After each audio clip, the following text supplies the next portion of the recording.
Après une longue absence sur la chaîne, nous voici de retour avec un site très particulier, le Pont du Diable.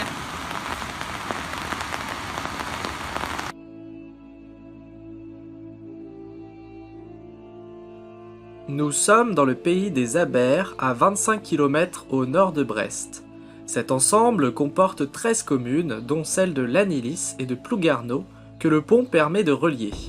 Ce pays comporte deux Abers, l'Aber-Benoît à l'est et l'Abervrac à l'ouest.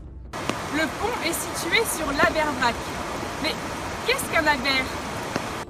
Un aber est une vallée envahie par la mer, formant un estuaire enfoncé dans les terres.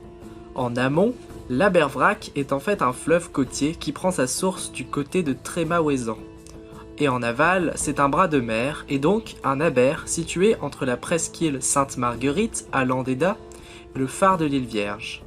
Le pays des Abers comporte un charme certain qui attire chaque année un certain nombre de touristes amateurs de nature. Le pont Crac, plus connu sous le nom de pont du Diable, est loin d'être un pont comme les autres. En effet, celui-ci ressemble plus à un amas de cailloux déposés sur un cours d'eau qu'à un pont proprement dit. De plus, il est très régulièrement submergé par la marée, ce qui explique la quantité d'algues présentes sur celui-ci. Par temps de pluie, la promenade sur le pont peut être difficile, les pierres qui le constituent devenant alors très glissantes. Nous en avons d'ailleurs fait les frais lors du tournage de cette vidéo. Faire attention lorsque l'on traverse ce pont, il est très glissant. On ne sait pas vraiment à quand remonte la construction du pont. On sait néanmoins qu'il y avait un pont ici même au début du XVIIe siècle grâce à des cartes d'époque. Et si ces cartes le mentionnent, c'est qu'il devait être assez important pour des raisons stratégiques et économiques. À la suite de la Révolution, c'est un meunier du nom d'Huguin qui acquiert le pont. Il y fait construire un moulin à eau côté Plouguerneau. Aux environs de 1820, on sait que les meuniers du moulin de Diouris, situé un peu plus loin sur la Bervrac, grognent contre le pont du Diable. En effet, ces arches engendraient une retenue d'eau qui compliquait le fonctionnement du moulin du Diouris. En 1823, les ponts et chaussées ont proposé un plan de surélévation du pont et de création d'un passage de 4 mètres pour les bateaux, mais Plouguerneau comme Lannilis l'ont refusé. Après la Seconde Guerre mondiale, le pont a perdu de son intérêt et commence à se détériorer. Mais dans les années 1980, les locaux attachés à ce pont ont commencé à effectuer des démarches pour qu'il soit restauré, ce qui s'est concrétisé entre 2007 et 2008 grâce à l'association Plouguerneau Nature Environnement.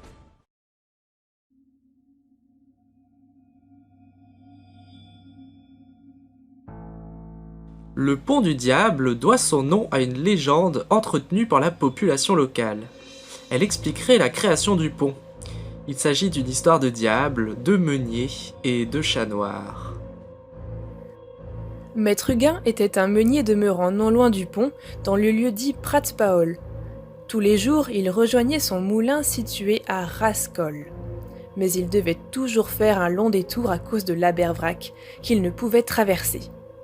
Un soir, en longeant l'Aber, il se mit à rêver d'un pont qui lui permettrait de rentrer plus rapidement chez lui. C'est alors que le diable apparut. Ce dernier lui proposa un marché.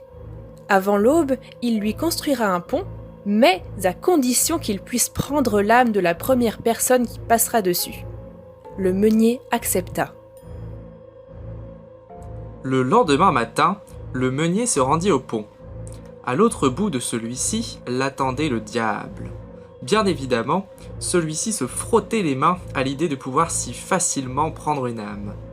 Arrivé au milieu du pont, Maître Huguin posa ses sacs de blé à terre et en sortit un chat noir. Il le projeta en direction du diable. C'est donc l'âme du chat que le diable dut prendre, pas celle du meunier. Le diable s'était fait berner, il était évidemment furieux. Il projeta alors en l'air son marteau, qui se planta dans le sol près du pont. Il aurait pris la forme d'une croix, devant laquelle il nous est interdit de prier ou de nous signer, puisqu'elle est l'œuvre du diable. Si le pont du Diable fait partie du patrimoine local, ce n'est donc pas vraiment pour son intérêt architectural. En effet, C'est la mystérieuse et sombre légende qui lui est associée qui marque l'esprit des locaux depuis des générations. La légende qui s'est développée autour de ce lieu ne constitue que l'un des nombreux exemples démontrant que la Bretagne est définitivement une terre de légende. Merci d'avoir regardé cette vidéo, on espère qu'elle vous aura intéressé. On espère aussi que vous aurez envie de découvrir ce lieu empreint de mystère. Et on vous dit à la prochaine pour une nouvelle vidéo sur l'échappée de l'Ouest.